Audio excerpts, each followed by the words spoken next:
Asalaamu calaykum warahmatullahi wabarakatuh. Libaaxida soo dhawaada meel walba joogtaan waa saaxiibkiin Xuseen. Maanta waxaan rabaa inaan ka hadlo 6 arrimood oo aad ku sameyn kartid ama aad ku duubi kartid muuqaal qurux badan oo dadka soo jiita. Su'aasha ugu badan oo la weydiiyo YouTube-ka, Facebook-ka, Snapchat-ka waxa weeye kaamiro nooca isticmaasha, maxaa wax ku edit garaysataa, kaamirada ma iskuulba.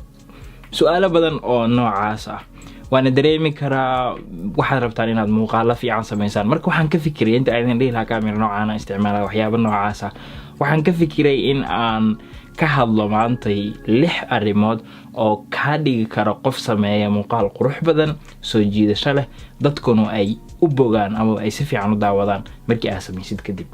Qodobka koobaad oo runtii aan isleeyahay ugu muhiimsana waa kaamirada. waa ogahay kaamirada in badan oo naga mid ah waxaan waqti badan ku dhuminaa in aan soo iibsano ama aan helno kaamiro aad u fiican ama kaamiro qaali ah si aan u sameeyno muuqaal qurux badan. laakiin waxaan rabaa maanta inaan ku sheego muhiim ma aha kaamirada, waayo kaamirooyinka hadda ama shirkadaha kaamirooyinka way qaangaareen. kaamiro walba oo hadda la soo saaran waxay sameysaa ama waxay duubtaa muuqaal aad u qurux badan oo high quality ah. waxaa ka mid ah kaamirooyinka ugu fudud qof walbana uu haysto oo jeebka ku haysto taleefankaaga wuxuu duubaa taleefanada intooda badan 4K bay duubaan, waxay duubaan slow motion oo 120 frames per second ah. marka waxaan rabaa inaan kuu sheego waxa aad haysatid isticmaal 5 qodob oo soo socota. haddii aad raacdid taleefankaaga ba waxaa ku sameyn kartaa muuqaal aad u qurux badan. qodobka labaad waxa waa inaad isticmaashid kaamirada ama taleefankaaga ama waxa aad haysid wax ka ilaaliya dhaqdhaqaaqa. inta badan muuqaalo badan oo aan sameyno dadka ma daawan karaan, indhaha uma fiicna, qofkii ma fiirsan karo. muxuu ahay sababtan waxa waaye kaamirada qofka uu duubayo ma isticmaalo tripod ama bahalkan lagu istaajiyo oo 3 lugood leh. haddii aad doonaysid vlogging inaad sameysid ama muxuu ahay kaamiradaada la socotid, waxyaabaha yaryarka oo fudud aad isticmaali kartid waxaa ka mid ah tripodka sidaan u yar oo runtii la laabmo meelo badan kuugu xirmi kara, gacanta aad ku qabsan kartid markii aad muxuu ahay wax duubaysid. wuxuuna ka dhigayaa kaamiradaada ama waxa isticmaalaysid in uu ka dhigo muuqaalkaaga muuqaal la daawan karo, aanan dhaqdhaqaaq iyo muxuu ahay ordaanan lahayn. haddii aad taleefan ku duubaysid muuqaalkaaga waxaad sameysaa si muuqaalkaas una kaaga dhaqdhaqaaqin, suxulladaada saa isugu qabo kadibna taleefanka isku soo dhaweey. waad nala dhaqaaqi kartaa sidaan ula dhaqaaq. waxay ka caawinaysaa muuqaalkaaga inuusan dhaqdhaqaaqin. qodobka 3aad oo runtii aad muhiim u ah waxa waaye iftiin inaad isticmaashid. iftiinka ama lighting-ka isticmaalaysid kaamirada si walba ay qaali u tahay ama quality-geeda u sareeyo, haddii aadan u helin iftiin fiican oo soo saaro muuqaalka, mar walba muuqaalkaaga wuu qaab daranaya. marar badan waa arkay dad raba inay muuqaalo duubaan laakiin muuqaaladooda waa mugdi, muuqaaladooda si fiican looma arko, muuqaaladooda ma fiirsan kartid xitaa. qofkii waxaa laga yaabaa inaad ka aragtid ilkaha keliya ama muxuu ahaayey aadanba asagii dhan buu jeedin. marka haddii aad og tahay muuqaalka aad ku duubaysid meel mugdi ah, mar walba isku day inaad iftiin qaadatid si muuqaalkaaga uu u soo baxo. qodobka 4aad oo runtii asagana aad muhiim ku ah oo dad badan aan ku arka in aysan muxuu ahaay isku dayin in ay siiyaan attention amaba ay geliyaan waqti, waxaa ka mid ah codka. wax walba aad sheegaysid haddii qofka waxa uu sheegayo aan la maqlaynin ama waxa aad sheegaysid haddii aan si fiican loo maqleen, muuqaalkaas wax faa'iido uu leeyahay male, muuqaalkaas lama daawan karo. dad badan waxaa jira raba inay muuqaalo duubaan laakiin waxa arkaysaa meel banaan ku duubayaan, ayagoo ogina meel banaan ku duubayaan. waxaa laga yaabaa microphone-ka ay sitaan inaysan muxuu ahaay dabeesha ka celinin, oo bahal waxaa jirta duf ah oo la geliyo oo dabeesha ka celiso. marka qofka hadalkiisa waxaa laga yaabaa inaadan maqlinba oo maanta dabeel ay leedahay. marka mar walba isku day muuqaalka aad sameynaysid in uu leeyahay cod aad u sareeyo. kaamirooyin badan waxaa loogu talagalay in la geliyo microphone dheeraad ah. marka isku day mar walba inaad microphone fiican aad muxuu ahaayay investment ku sameysid. microphone-kaagana uu noqdo microphone tayadiisa ay sareyso si waxa aad sheegayso ay dadka u maqlaan.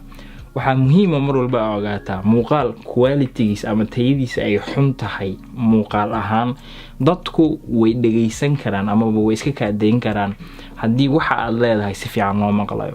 laakiin muuqaalku si walba uu qurux badan yahay waxa qofku uu leeyahay haddii aan la maqli karin marnaba muuqaalkaas ma noqonayo muuqaal fiican, dadkana ma dhageysanayaan ee way ka gudbayaan. qodobka shanaad oo asagana muhiim ah waa editing amaba muuqaalka in aad isku hagaajisid aad jarjartid. runtii waa ogahay editingka amaba jarjaridda muuqaalka dad badan in markii ay maqlaan ay ka naxiso ayna u maleeyaan wax runtii aad u adag. waa ogahay in wax walba barashadooda ay u baahan tahay waqti inaad gelisid, saacado badan aad gelisid, aad baratid, adigaana isbari karo. runtii markii ugu horeysa aniga aan muuqaal sameeyo muuqaalkaas YouTube baan soo geliyay laakiin ma garanaynin si loo jaro. waa xasuustaa muuqaalkii oo weyn baa hal mar YouTube-ki gab kaga soo siiyay. marka inaad barato waa muhiim si aad u jartid waxyaabo khaladaad ah. hadda muuqaalka aan sameynayo mar walba waxaa laga yaabaa inaad u aragtid hadda muuqaal is haysto socdo, laakiin waxyaabo badan baan jarjaray. hadda ma jarin aan hadlahay, laakiinse waxyaabo badan baan ka bixiyay, waxyaabo badan baana muhiim ahayn. haddii aad khalad ku sameysid naqsan ma inaad kusoo celisid wixii waad jari kartaa. sidoo kale editingka waa waxyaabaha ugu muhiimsan oo runtii muuqaalkaaga xiiso loogu yeelo. muuqaalka markii qofka uu garanayo editingka amaba jarjaridda muuqaalka ama isku habeynta wuxuu ka dhigi karaa muuqaal laga yaabo inuusan aad u fiicnaan, muuqaal aad u sareeya, tayadiisana uu kor u qaado. waxyaabo badan asagoo ku sameynayo ay ka mid tahay music uu isticmaalayo, ay ka mid tahay muxuu ahaaye midabka, ay ka mid tahay iftiinka, ay ka mid tahay jarjaridda, ay ka mid tahay waxyaabaha uu ku qorayo. wax badan oo xiiso leh inuu muuqaalka soo geliyo si dadka inuu muuqaalkaas ku sameeyo si dadka ay u daawadaan ayna u jecleystaan muuqaalkaas. qodobka ugu dambeeya oo runtii ugu muhiimsan waxa weeye in muuqaalkaaga uu wax ku saabsan yahay amaba uu sheeko sheegayo. story baa muxuu ahaay loo yaqaana. muuqaalkan aad sameynaysid waa in wax ku saabsan yahay, waa in wax un aad ka sheekeynaysid. hadda muuqaalkan aniga maanta aan sameynayo waxaan ka hadlaa si muuqaal tayale aad u sameyn lahayd. so waxa aad sameynaysid tayo walba uu leeyahay, qodobadaas dhan haddii aad raacdid, haddii qofka fiirsanayo uusan wax ka faa'iideen ama uusan la soconayn ama waxba uunan kusoo kordhinaynin muuqaalkaas wax faa'iida ah ma lahan. marka ama waa inaad ugu talagashaa inaad dadka madadaaliso ama waa in aad muxuu ahaaye kaga fikirtaa muuqaalkan in uu sheeko amaba wax kusoo kordhiya dadka si ay u daawadaan muuqaalkaagana uu xiiso u yeesho. waxyaabaha muhiimka markii aad rabtid muuqaalkaaga inuu xiiso yeesho waxaa ka mid ah inaad eegtid in aad bilaaw aad u sameysid iyo qodobayn haddaad u sameyn kartid sida hadda aan 6 arrimood uga hadlayo kadibna dhammaad.